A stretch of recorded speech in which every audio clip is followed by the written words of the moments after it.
നിങ്ങളുടെ ഫോണിലേക്ക് നിങ്ങളുടെ മാനേജർ അയച്ചു തന്നിരിക്കുന്ന ആ ലിങ്കിൽ ക്ലിക്ക് ചെയ്യുക. ലിങ്കിൽ ക്ലിക്ക് ചെയ്യുമ്പോൾ പാഠശാലയുടെ ഒരു ആപ്പ് ഓപ്പണായി വരും.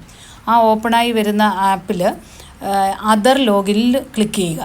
അതർ ലോഗിനിൽ ക്ലിക്ക് ചെയ്യുമ്പോൾ ഇതുപോലൊരു വിൻഡോ വരും. അവിടെ നിങ്ങളുടെ ഫോണിൽ SMS ആയിട്ട് വന്നിരിക്കുന്ന ഒരു URN നമ്പറുണ്ട്, MLII തുടങ്ങുന്നത്.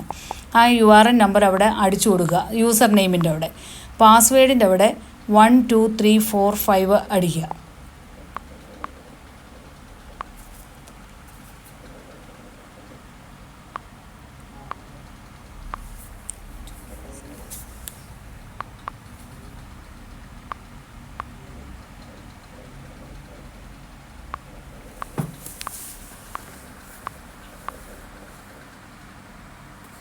ആ 1 2 3 4 5 കൊടുത്തു കഴിയുമ്പം നിങ്ങളുടെ ഫോണിലേക്ക് ഒരു OTP വരും.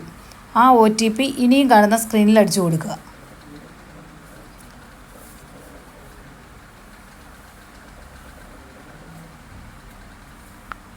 OTP അടിച്ചു കൊടുത്ത് അവിടെ സബ്മിറ്റ് ബട്ടൺ പ്രസ് ചെയ്യുക.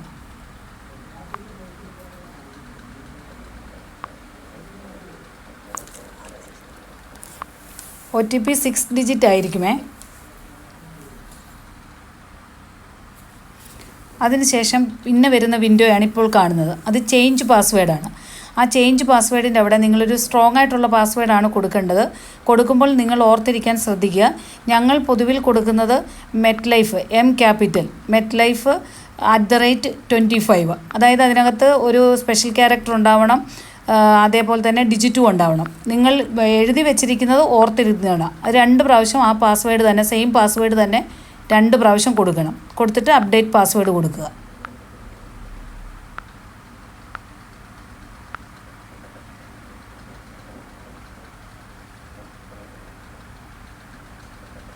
അത് കഴിഞ്ഞ് വീണ്ടും ഈ വരുന്ന വിൻഡോയിലേക്ക് നിങ്ങൾ വീണ്ടും ആ URN നമ്പർ ഒന്നുകൂടി അടിച്ചു കൊടുക്കുക. MLII തുടങ്ങുന്ന നമ്പർ ഒന്നുകൂടി അടിച്ചു കൊടുക്കുക. അടിച്ചു കൊടുത്ത് നിങ്ങൾ അപ്ഡേറ്റ് ചെയ്തിരിക്കുന്ന പാസ്വേഡാണ് ഇവിടെ എൻട്രി ചെയ്യേണ്ടത്.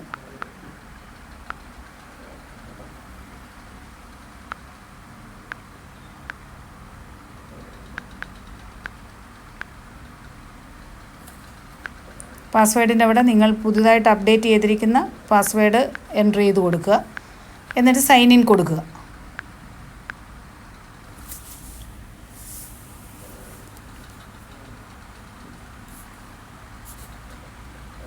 സൈൻ ഇൻ കൊടുത്തു വരുമ്പോൾ വീണ്ടും OTP നിങ്ങളുടെ ഫോണിലേക്ക് വരും.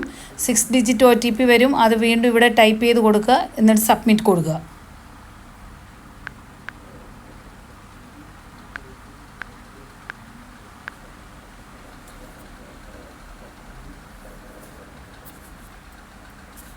സബ്മിറ്റ് കൊടുത്തു കഴിയുമ്പോൾ നമ്മുടെ പാഠശാലയുടെ ഫ്രണ്ട് പേജ് ഓപ്പണായി വരും.